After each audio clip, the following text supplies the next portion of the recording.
everyone, and welcome to PK's webinar, Sick Bots, Why You Need a Health Check in Your Intelligent Automation Journey. Before we get started, I just want to remind everyone that all attendees have been muted, and if you have questions, to use the Q&A feature in the Zoom app. When the presentation has concluded, we'll address all submitted questions as we have time, and if we run out of time, we'll provide answers in writing in the follow-up email that goes out with the recording. I'm going to now hand things over to Ross Bentley, our Senior Director of Test Ops Practice at PK, to get things started. Thank you, Linda, and hello everyone. Welcome to our webinar today where we talk about intelligent automation health checks.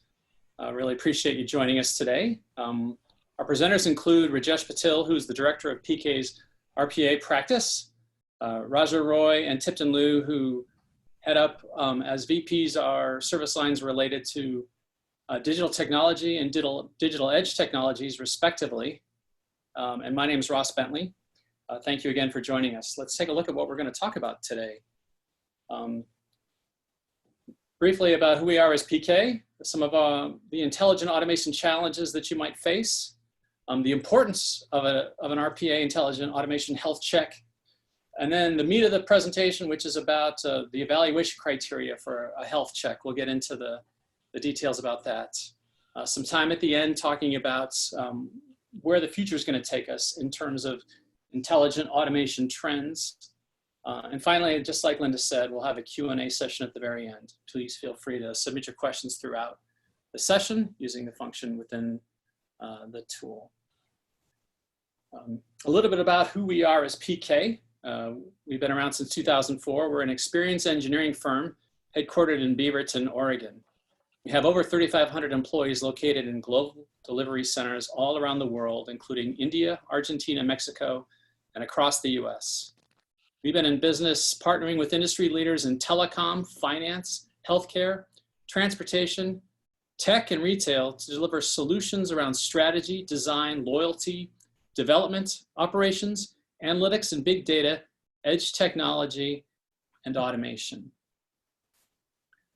A little bit more specifically about our automation service line. We help customers chart their journey and equip them to get the most out of their automation investment through diving into design and strategy, through helping establish an engineering practice, and through the operations monitoring and continued maintenance and ROI realization of an RPA journey. But that's enough about us. Let's get into the topic at hand today. I'd like to introduce again Rajesh Patil. He heads our RPA practice at PK, and he's going to lead us through this health check discussion. Hi, Rajesh. Thank you, Ross. Thank you so much. Good morning, everyone. Welcome for this webinar, and thank you for all of you to join and understand what is a health check and why it is important for intelligent automation, especially with respect to the RPA and moving beyond RPA to intelligent automation. So let's talk about the evolution of how the RPA has been progressing in the industry so far since last few years. So initially, organizations did had RDA, which is basically your desktop automation, but then slowly it started venturing into more into process automation with robotic process automation. Then once organizations started RPA, they were trying to even implement a lot of digitization of documents, and that necessitates the need for intelligent document and processing. Like you have a lot of different IDP tools nowadays, helping organizations to extract the data from the forms, whether it is form feeded or maybe even a handwritten document, but then digitizing those data and extracting and automating those processes as well. So after that, the next phase started coming is like RPA plus IDP plus conversational UI chatbot. So organizations needed something to converse with the customers to provide the better customer experience, especially in like healthcare industry or even in like telecom, retail, banks. But now it is even moving into tech industry as well. So now we can see how from RPA, we are moving into IDP, and from RPA IDP to again, adding conversational chatbots. Now after that, the next phase is actually getting into RPA plus IDP plus conversation chatbots, and adding intelligence to your bots as well as for your all other tools to provide a decision making and access processing using like AI and ML ops. Now, as we discussed about intelligent automation, now let's talk about the typical examples of intelligent automation, how it works. So here you can see that the RPA bots are a central focal point in any of these businesses where they are talking to the business systems or the end users. And at the same time, on the backend side, we have our traditional graphical UI. Also, we have computer perception and the conversational UI, providing them and assisting the RPA bots to converse, as well as do the data analysis and provide information. Let's take example of like a healthcare industry nowadays, or even in the COVID situation. So with the visual on audio and image capturing on the face recognition mechanism, now hospitals are trying to understand whether that person is a COVID patient or not.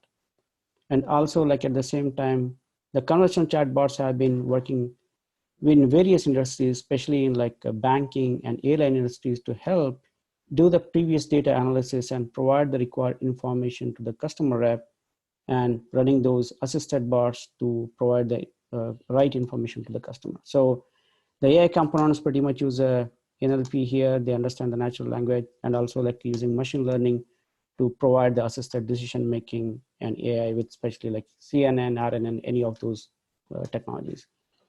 So this is a typical example of intelligent automation. Now we will look in more into like what is the RPA automation maturity, how organizations are moving in and what is happening in the industry. So based on many articles across the industry, whether it is a Everest group or a Forrester group or everywhere, what we have seen, even from our PK side, we work with many organizations, and what we have witnessed is less than handful of accounts, probably like 15 to 20% of organizations only have reached the RPA maturity. So the reason could be anything, though when you look into the capability maturity model, which is CMMR, even when you apply the same methodology in RPA industry, you can see that you have like vision and strategy, the technology, governance, operating model, and talent management.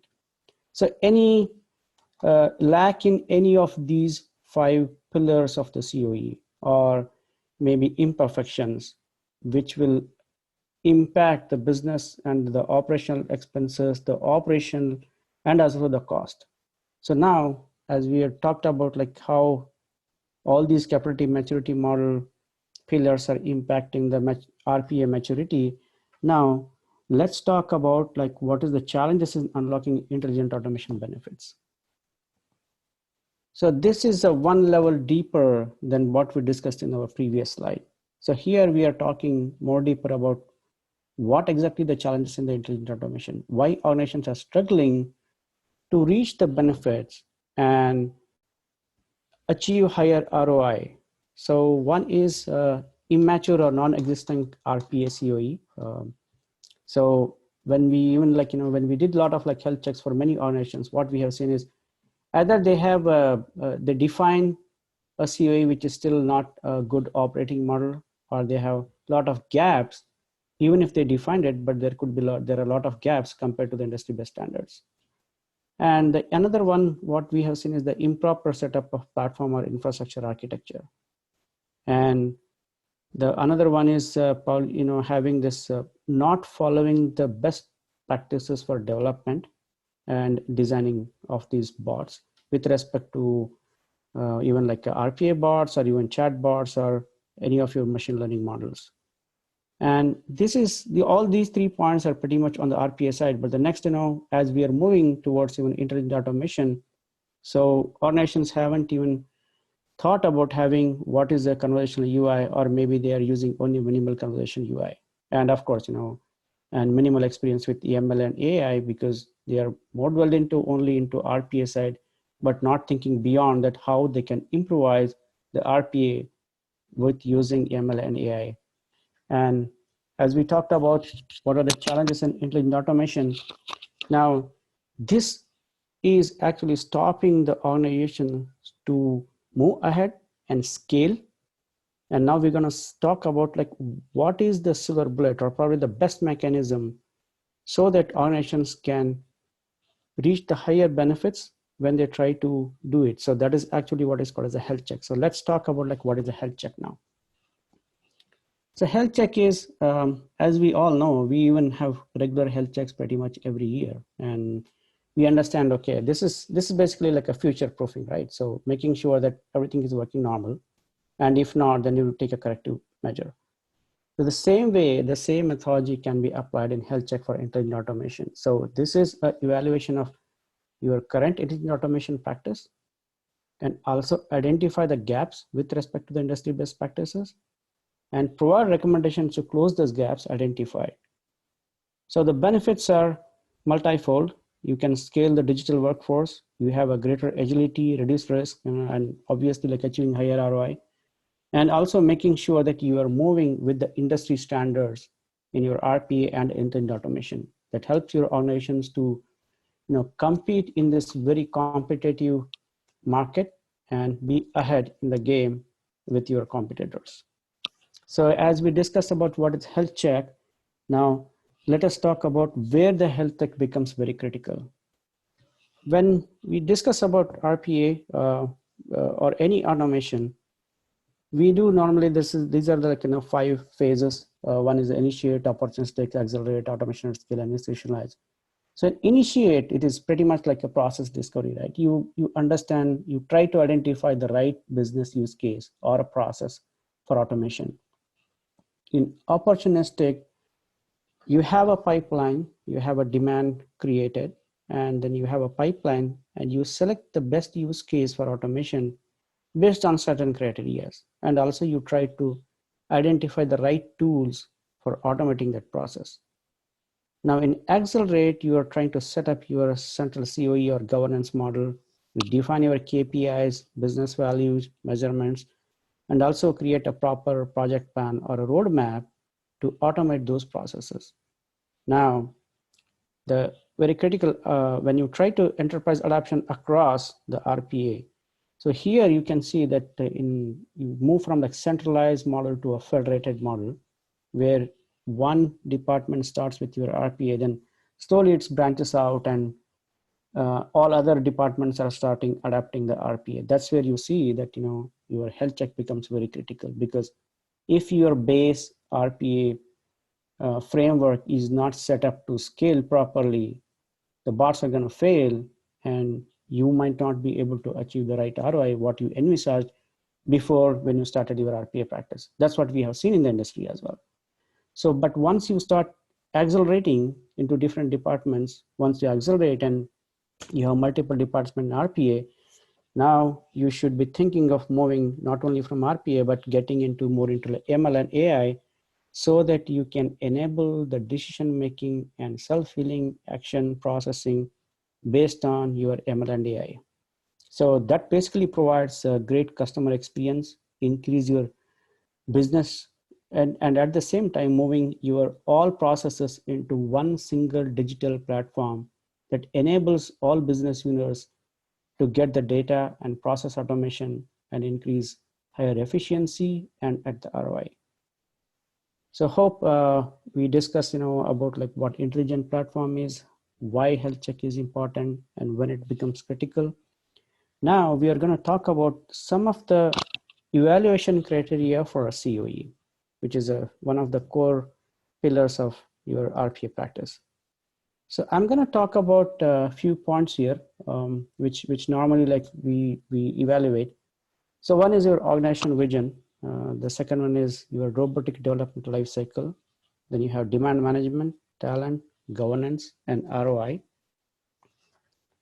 Based on our experience with the many industries, and what we have seen is organizations also start their RPA journey, but they normally have a very vague idea of what exactly they want to achieve, or they haven't defined their goals and KPIs really well. Even if they have defined it, sometime it's not been implemented properly.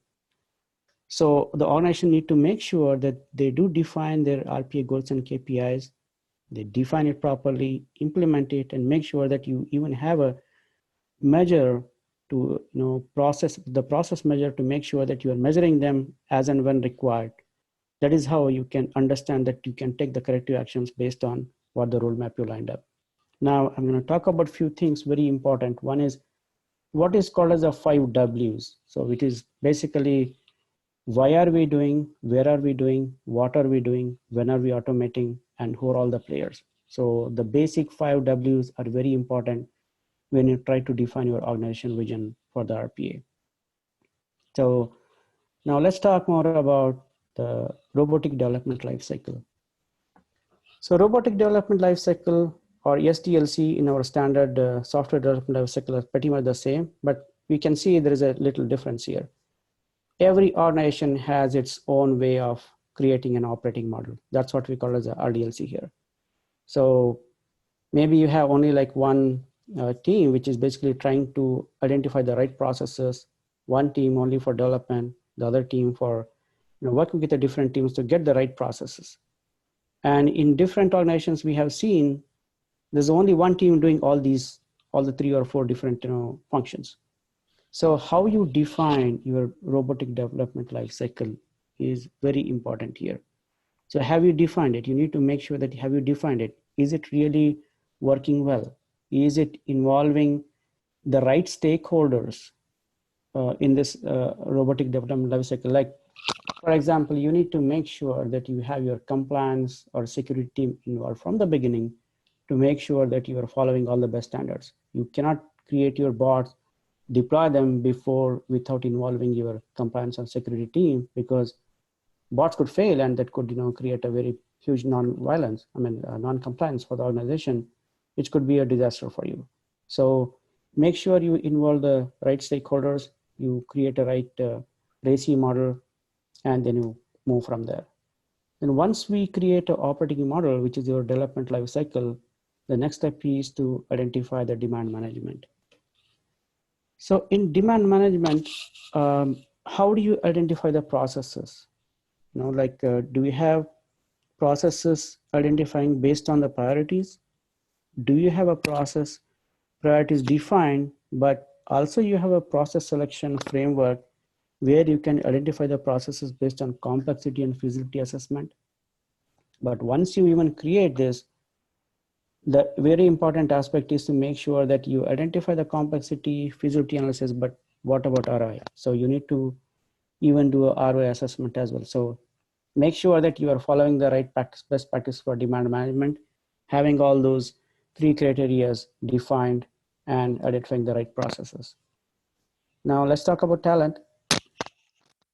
Organizations, most of the time, they do not achieve right ROI. The reason is because the talent or the team members are not well certified enough in the particular tool or technology is what they're using for. So you have AutomationWare, UiPath, Blue Prism, many other tools in the market, and you have like different teams coming in. You may have different contractors coming in for your RPA practice, and you might not understand exactly the experience, the tool expertise from the team. So make sure that they're all well certified. Are they only e-learning certified, or they have a master certification? Is your team having 50% of team which is master certified? Then you can see that the efficiency of the team is very high. So that will be great.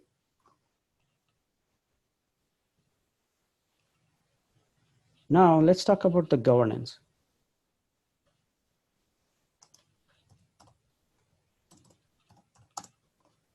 Governance is a methodology where we are trying to understand and define what the department or the organization is supposed to do, how they are going to function, who are all the audiences, what kind of meetings they need to have. They need to have operating meetings every day, or is it like an operational meetings? They try to do the defect triaging or your agile scrum meetings.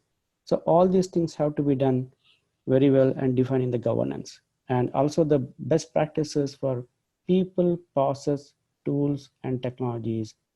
All these 4 have to be defined in the governance. Now let's talk about the ROI. This is a very important aspect for any practice, whether it is a RPA practice or intelligent automation practice or any automation practice. So when you define your ROI model, you need to realize that what is it really having all the TCO parameters included or not? Even if you're defining a ROI model, is it also trying to involve the SME time, the tools and technologies, the processes, and also the expenses towards implementing or having all these? Because what we have seen in the industry is they try to only see, okay, we have defined this process. When I automate this process, this is my ROI. But they forgot to actually include the TCO parameters for licensing costs or the DevOps cost or any of the tools and technologies they use in between for the RPA deployment. So as we discussed about this, I think it's a time for us to talk about one of the poll questions, especially about the CoE evaluation. I'll hand it over to Ross. Thanks, Rajesh. And yes, this is the time for our first poll question. And today's poll questions are examples from actual PK health check workshops that we provide. And as Rajesh was talking about, one of the key pillars is the evaluation of your CoE and all of the support that provides your automation efforts. And so within that, Rajesh talked about demand management. So let's ask our first question around demand management. How would you rate your current demand management processes within your organization? You have 4 choices there, going from not having any processes documented or implemented all the way up to fully documented and implemented. Just to note that your answers are anonymous, and so we appreciate you giving us the feedback, and we'll share the results here in just a moment. Demand management can be one of the challenges you encounter rolling out an RPA strategy. Defining specific demand management criteria helps with resource utilization, helps you to optimize your RPA environment, and helps you realize a greater ROI in your automation environment. So, all right, let's present the answers. Looks like not a lot of demand management out there at the moment. So with that, then let's move on to our next part of this around technical architecture. Rajesh, take it away. Thanks, Ross. So yeah, as we discussed now about the CoE evaluation, let's discuss more in detail about what is a technical architecture evaluation criteria with respect to your RPA and IA. So few points here. One is your infrastructure hardware configuration, backup process, technical architecture setup, which is your HA and DR, deployment process, monitoring and alerting, and compliance security.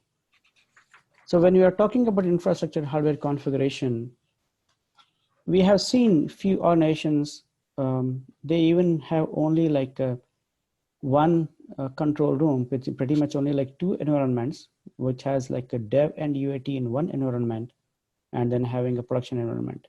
So do you really need 3 environments or 2 environments? You need to really verify that before you even start moving ahead with your RPA practice. The reason is if you are not following the right practices for dev, UAT, and prod, you will not be able to achieve the right ROI because your bots will be unstable and you will have a lot of configuration issues.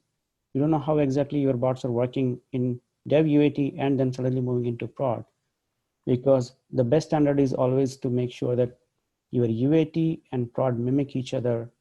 Then even if your dev is a different environment, it is still okay. So try to define the right parameters for it.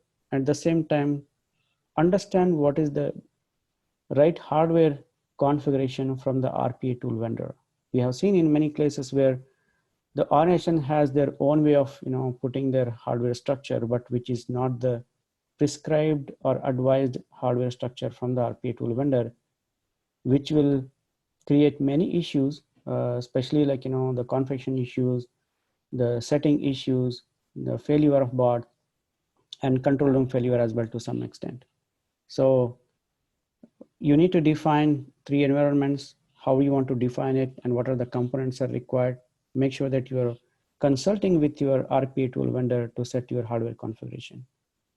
Now let's talk about the technical design, but the technical architecture setup here.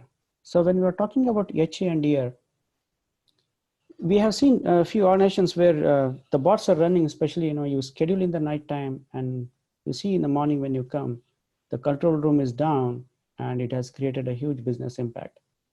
So if you're running, especially some of the very critical reports when it comes to in healthcare industry or even financial industries or any compliance audit reports, or maybe some clinical trial reports. So even like one failure of control room could lead to a financial as well as a brand image issue for your organization. So make sure that you have your HA setup, which is basically having two control rooms. So even if one control room goes down, then when your bots are talking to that control room, still can divert and talk to the other control room, and your processes are still intact and your business continuity continues. So make sure that you are following the right structure to even the set up the HA and DR. Maybe DR is not required, but at least look for the HA to set up your technical architecture. Now let's talk about some backup process. So organizations do have a backup process defined based on the organization. Maybe sometime they have their IT doing their backup, or maybe the own team does it. Have you defined it? Are you doing your backup every day? Is it weekly or monthly?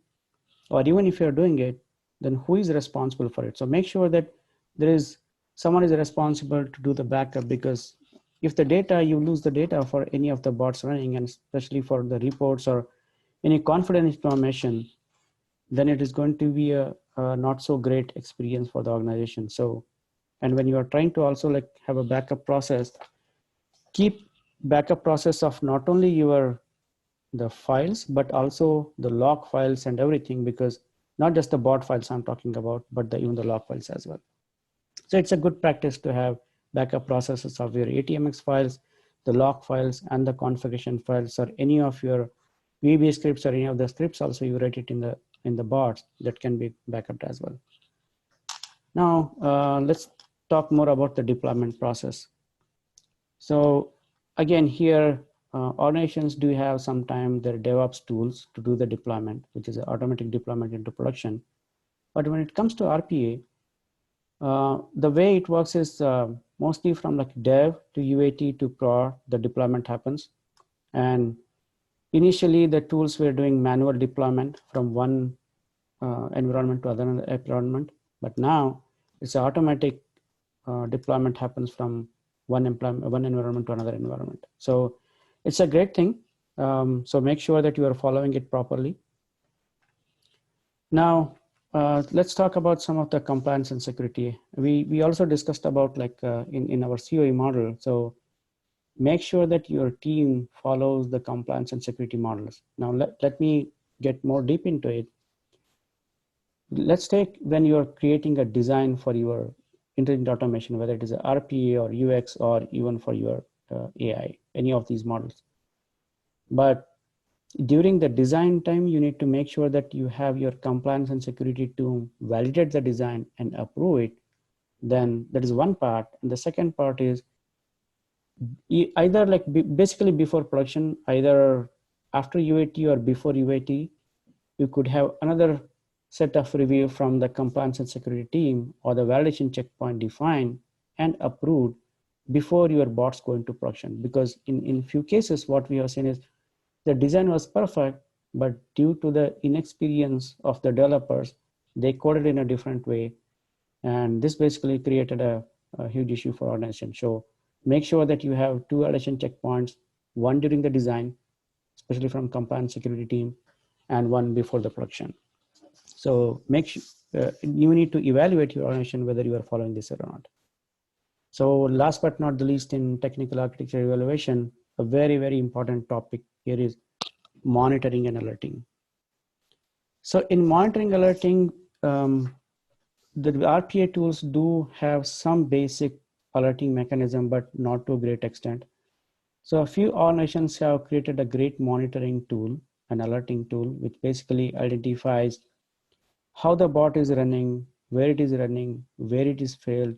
Is it failed due to application issue? Is it failed due to a database, or for any of other reasons?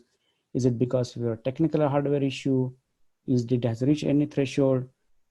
All those things are very important. And also, like, they provide you a dashboard of how many bots have been failed, where they failed, and also providing how many VMs or VDIs have been utilized, their server capacity, the VM machine capacity, and also providing the right points, exactly which basically helps the developers to fix the code and improve their efficiency. So look for those kind of tools in the market. I'm sure you can find it in a few organizations where they have built exclusively for RPA monitoring. So that would be a great thing to include that. If you haven't built it, probably you can look for any of the vendors who have it. So based on that, I guess we can ask another poll question on the technical architecture evaluation. Ross? Sounds good. Thanks, Rajesh. And yeah, just as we talked about the overall architectural implementation and strategy for your RPA program, this question is specific to that. How would you rate your RPA technical architecture setup in the organization? And again, there you see 4 responses between having none at all defined, all the way through a very high level of definition and implementation around technical architecture strategy setup. Give it a few moments. And just a reminder that we also have the Q&A feature within the webinar to allow you to ask questions about the topic. And at the end, we will answer as many as we can with the time allowed, and have a chance to interact with you through those questions as well. All right, looks like we're getting a good selection, and we have closed the poll. Let's share the results. It's, again, at the lower end of strategy, planning, definition, and implementation. So thank you for that. That is useful and a good understanding of what your experiences are. And so with that, then we want to move on to start to talk about implementation criteria for an RPA environment. Rajesh, why don't you take us back? Sure. So as we discussed about some of these CoE evaluation criteria and technical architecture criteria, now let's talk more about the RPA implementation criteria. So what are the critical factors which are very important for the RPA implementation? So the first and for the most important one is business process documentation. So have you defined the right business process documentation? Because we have seen in the industry, organizations have created their process documentation, but it has been handed over to the technical design team, provided TDD, they automate it, but once the bot goes into deployment, into production, you see many challenges, many failures, many exceptions. So you need to make sure that when you create a business process documentation, try to understand, have you created a as-is process, which basically defines your current process as is to a very detailed level with the click level details and having all the nitty-gritties of the process defined in the process documentation.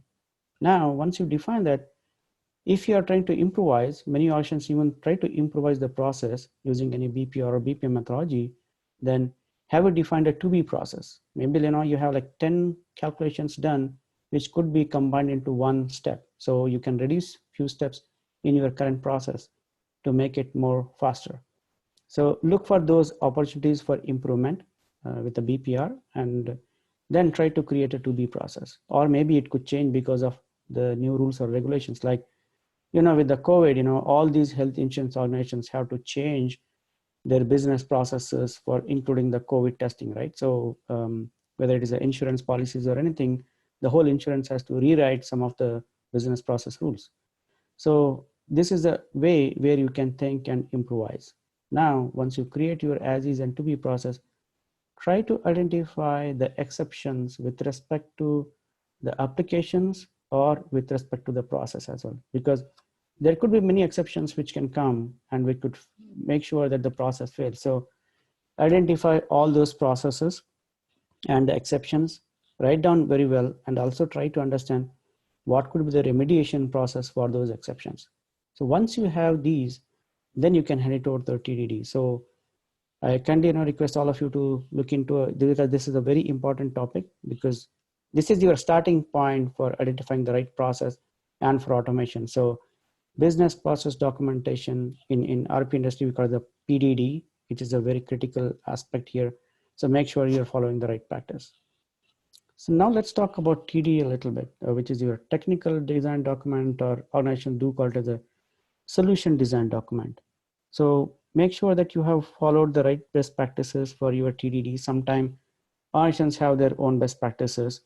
So, but at the same time, find out whether the TDD follows your business process documentation. Is it addressing all the criticalities defined in business process documentation or a PDD, and creating the right structure? Let's take an example of like invoice processing or any of these automation processing, where you have to extract some data from an Excel sheet or any other sheet, then open application, processes, and close it. So you have like 4 different functions here. With the layered approach, you can create like 4 different small task bars, and you can think of any other processes which are similar in nature, so that you could reuse the same component in those functions as well. So creating the right technical design document with the layered approach, having defined into like different task parts, and making sure that you think of the reusability component, helps you to accelerate your RPA process to a great extent. So once you define your business process documentation, creating the right TDD helps a lot. Now, another aspect very important is about development best practices. Every RPA tool in the market has its own way of implementing the best practices. So whether it is object owning best practices, or working with the Citrix applications, or what is your logging mechanism, defining your variables. So make sure that you are following the bot development best practices. At the same time, have your team get certifications in those particular tools. So that helps your RPA team to accelerate, and also like reduce your defects, because the team is like well occupied and well trained in the tool, and they understand the best practices. It basically helps to increase your bot velocity, which is basically a process velocity where a developer can create a bot. So when you see like business process documentation, creating the right TDD, and implementing bot development best practices, accelerate our RPA. Now, the 4th point we are going to discuss about is the process bot velocity. As I discussed previously, that this is the speed at which a developer can deliver a bot. So this is not including a technical design. This is the steps from creating your bot, writing your code, and your unit testing. So on an average in the industry, we call it as like a simple bot probably could be done in like a week's time. So that's kind of like a standard bot velocity. So if you think that if your development team is not able to provide that bot velocity, that means they need more training. So keep a tab on your bot velocity plan, and it also helps, if you need to deliver a bot, let's say, you designed it that you will create in like 2 weeks, but now you have business challenge and you need to implement it in 1 week, then you need to know, okay, instead of like 2 developers, I can have another 2 or 3 developers to do it. So it's a proper plan helping your RPA practice to allot the right team structure to create the bots and into deployment. And the bot inventory is just like any other inventory, where you are defining your bots. You are also letting know that, okay, which bot is dependent on another bot. So most of the time in manufacturing industry, we know that in the supply chain, we have an inventory coming in, then the logistics happens, then the invoicing happens, delivery happens, and they do a reconciliation, right? So you need to know that, okay, I will not be able to run the logistics one because my inventory bot is still filled because the items have not been filled into the system yet. So you have defined the dependency in the bot inventory. And also here you define how many bots have been developed, how many are in UAT, how many are in prod. That way you can understand where your RPA practice is going in, how many bots are in production, and what kind of team structure is required. Now let's talk about UAT. UAT pretty much, every option has its own way of understanding the UAT best practices and implement it. So let's talk about, we spoke about RPA Implementation Criteria. So now let's talk about outside design considerations for the conversation agent. So when we are trying about design considerations, you need to understand what type of bot for a conversation agent is required. So do you have a right use case for creating a conversation agent? And also have you defined the proper opportunity landscape? And also have you defined a right investment model and to make sure that you have a long-term tangible benefits, not you are looking for immediate, but looking for the long-term tangible benefits. And as we discussed about the metrics for ROI, we discussed in the previous CoE as well, and the metrics for ROI in conversion agents are a little different. So you need to define those as well. Very important aspect in conversion agent is treat customer as a guide, because there are different type of chatbots you see, which is one is like basically the informational chatbots where you are trying to get the basic info or they provide you a Q&A, which are mostly used in like airline industry or hospitality industry, or even nowadays, like even tech industries. The moment you log into any website, you say, hey, can I help you? So that's pretty much you are like a basic info Q&A. Then you have a transactional chatbots where you can help the customer to complete the transactions and also provide, some information. So those are your transactional chatbots. Now, the third very important now, the industry is moving towards one advisory chatbots where they learn, basically the chatbot self-learning based on the customer interaction and provide the steps for the next, any advisory or any of, help for the next step. So you need to define what type of chatbot is required for you and what is the investment strategy, and also looking at the long-term tangible benefits. So for all of these things, treating customer as a guide and learning from the customer is very important. And to do all this, you need to have a strong R&D in place to continue this, because you need to every time have your train and test models and a huge data coming in. That's why you need to have your strong R&D to continue this. So as we discussed about RPA implementation criteria and conversational chatbots, now let's talk more about the AI implementation chatbots. What are the criteria for it? So here, we need to understand what is the right use case. Do I really have a right use case for implementing AI and ML? And also the AI DLC, as we discussed about robotic development lifecycle. Robotic development lifecycle is pretty much like I wouldn't call it as it is an iterative, pretty much an agile model, but AI DLC is way agile, because here it is iterative in nature. The experimentation is a key to establish the accuracy, because even after deploying, your enhancement cycle is very short. So when you try to implement a train and test model, and when you run through, whether you use your CNN, RNN, or any of these networks, you have your input data, then you have a huge hidden data layer, and then you have output data layer, which basically provides your accuracy. You try to see that once you create in the model, if your model is not up to the mark, and if you say, hey, I'm looking for like a 92% accuracy, but your model is still like 80%, then you need to have more data coming in. That's the reason the second point we're talking about is, do you have a strong data pipeline environment? Because you need more data to do it. Now, as we are talking about more data required for your train and test model to make high accuracy, you need to define a very strong data governance framework to make sure your data is sanitized, it's not spilling in anything, and it can provide your confidentiality of the customers or your models and everything. So you need to create a very strong governance framework for the data. And as we discussed about the use cases, how the iterative model, why do we need a strong data pipeline?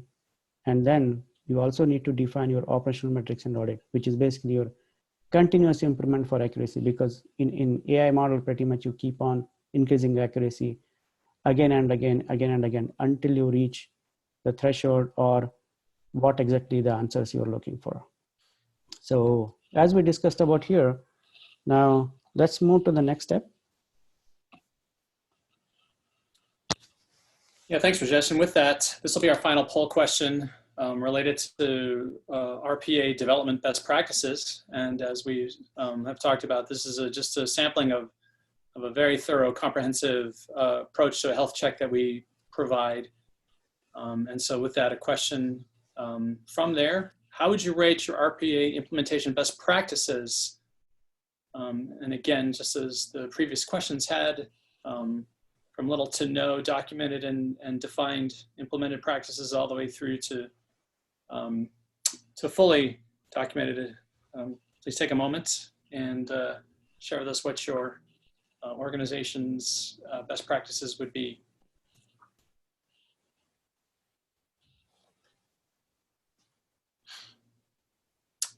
And we've got just a few more seconds. It looks like, there we go. All right. Everybody who responded suggested that the just partially documented, partially implemented RPA implementation best practices. Thank you very much. Appreciate your interaction with our poll questions today. Very, very informative, very useful information.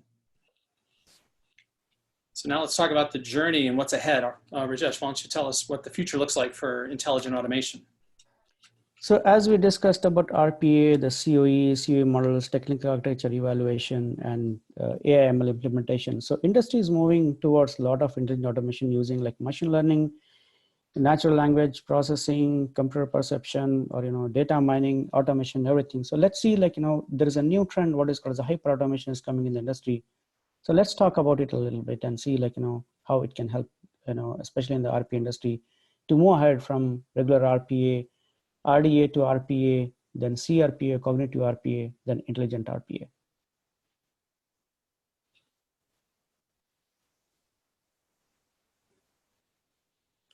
So as we discussed, basically we have 5 senses. Like as human has 5 senses, even we are trying to create an intelligent automation platform with 5 senses, where you have your talk, act, service, think, and remember knowledge, and also like watch. In talk, we have chatbots and cognitive agents and voice mobile interactions. In act, we have process automation orchestration with RPA. In think analyze, we have cognitive computing and predictive analysis using machine learning. Remembering knowledge is some insights engines and text analytics. And in watch and monitor, of course, we have some of the infrastructure monitoring, application monitoring, and business process monitoring. So this is, talking about creating an intelligent automation platform ecosystem. Now let's talk more about hyperautomation.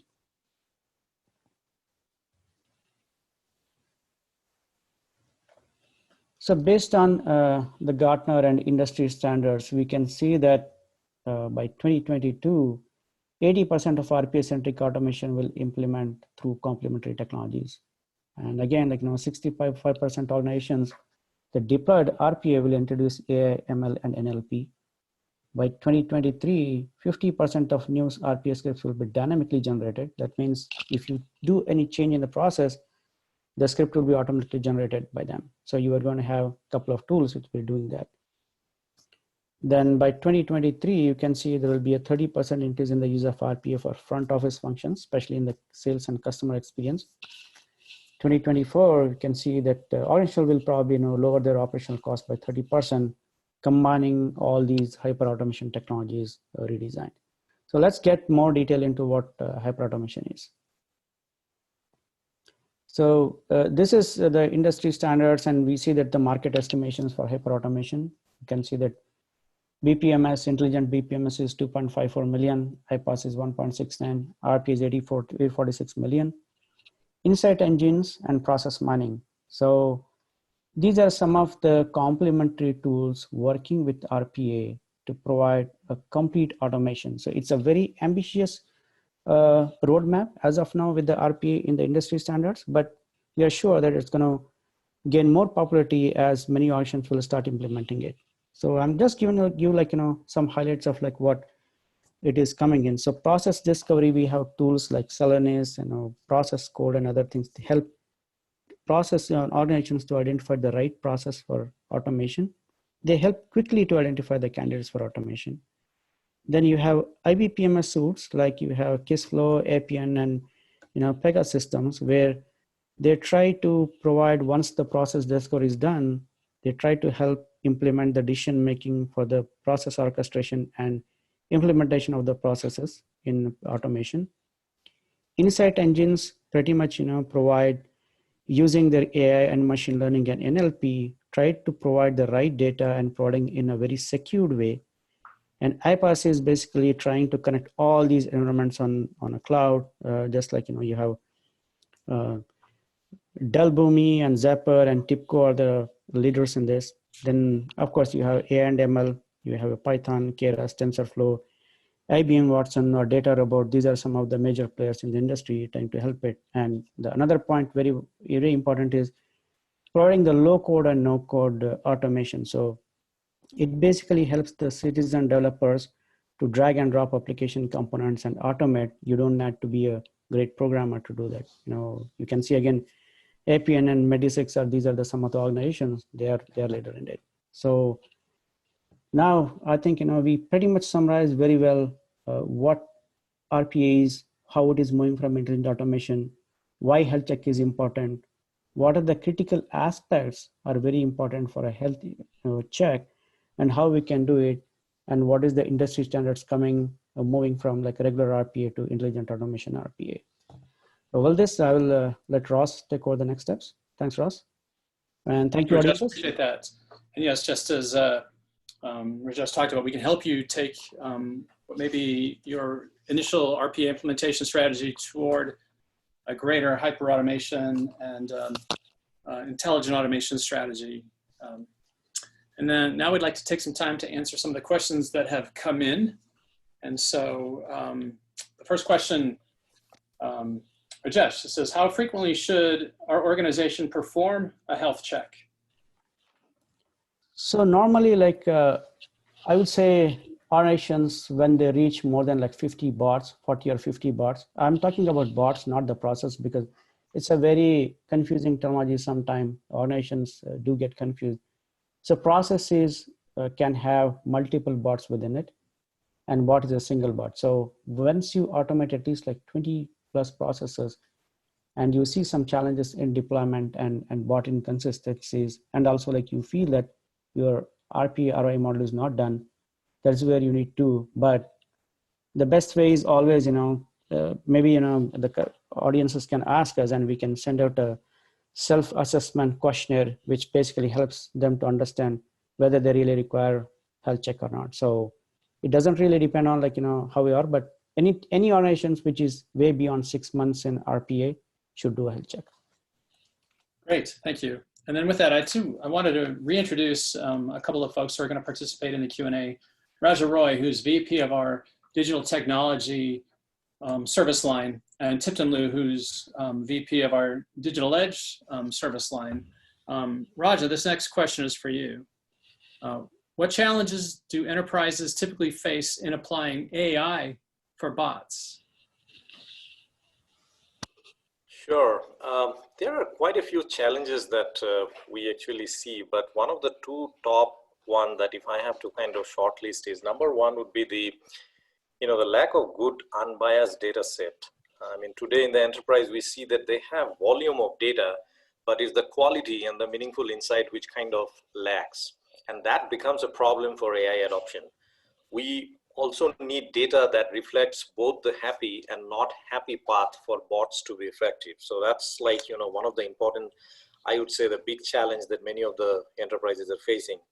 The next one comes from training the bots, like with right kind of human intent, how to respond. As you know, human minds can think of infinite possibilities for interaction and takes time to kind of train those things to bot. So in short, I would like to say it's not a point solution, but it's a journey where there is a constant learning and refinement that is needed for the bots to be more operationally effective. So these are the two primary ones that we see, in the industry. Perfect. Thanks, Raja. Rajesh, this question's for you again. What is the most common factor that you have seen in CoE evaluations that affect RPA ROI? It's a great question, Ross. And most time, what I have seen is improper demand management. Basically, not defining the right demand management is affecting the RPRA because you are defining the wrong process and you're spending a lot of time or effort and cost to automate that, and you'll not be able to realize the benefits and the ROI out of it. So this is a very critical, aspect I have seen missing in many, many organizations. So having the proper demand management is the key to success in RPA. Great. This next question, very similar, but focused on bot development. What are the common issues you're finding in bot development best practices that hinder ROI? Yeah, the most important factor is diversified teams with lack of experience in the tool and coming from different backgrounds and not following the best practices defined by the RPA tool vendors will definitely affect the RPA ROI. So, probably, having the team go through the proper training, identify the right tool and get some master certifications to some extent, that will help to increase the efficiency and the bot velocity and the ROI of our RPA practice. Great. Tipton, here's one for you. Can you elaborate on AI and ML's fit with RPA in an intelligent automation workflow? Yes, definitely. We see AI ML's fit in RPA in two main ways, especially from a machine learning perspective, right? So the first one is RPA as part of an intelligent automation workflow enabled by machine learning, right? So I'll give you an example. Consider a conversational agent, right? So you are interacting with a conversational agent, whether it be a textual chatbot or a speech chatbot. Based on what you're asking it, it has to do certain things, right? So in order to do those things and respond to you, it has to get access to some information. So from that perspective, as part of that intelligent automation workflow in the conversational agent, RPA is used at the back end to pull out data and information from business systems, right? So it's kind of a low impact. You don't have to build APIs into those business systems. So RPA is used quite a lot from this intelligent automation workflow perspective. On the second one is ML and AI is used to support an RPA workflow. So for instance, you build a whole bunch of bots. You have some main bots that control other bots. And as input is coming in, by default, the bots uses rules-based logic, right? If then else to figure out what to do next, right? So there are instances where conditions does not apply to those if then else. So that's where the term guessing comes into play, and machine learning works very well from that standpoint. Based on data and patterns that is seen before, identify what the next step or next bot to call. Great, thank you. And that is the last question that we received. Appreciate it, guys. Thanks for taking the time to answer those. And then with that, just want to talk again briefly about PK's Intelligent Automation Services, everything to help you along your journey of automation, whether you're just starting out or you're well along the way.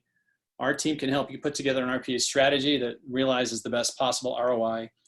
We can also help implement and deploy your bots within a strong framework of a bot implementation. And then with operationalization and monitoring, we have patented technology called BotScope, which is a platform for bot monitoring that allows our clients to visualize their bot environment and to respond quickly to any issues that they might see with that. A little bit about what's coming up next. We've got some workshops and webinars on the schedule, and I want to just encourage you to go to pkglobal.com to our events page to see the details about these. We've got some more webinars around RPA, as well as some workshops that are available for you to attend. These are customized specifically to you and your environment, where we can get in with you and help understand what's going on in your environment. We can do a health check. We've got a bot ideation workshop that is a great way to conceptualize and implement bots and identify key processes for that, as well as a bot monitoring and bot scope focused workshop as well. Encourage you again to go to pkglobal.com to our events page to see what is happening there. In addition, there are other webinars and workshops that are available, not just within automation, but across all of our service lines.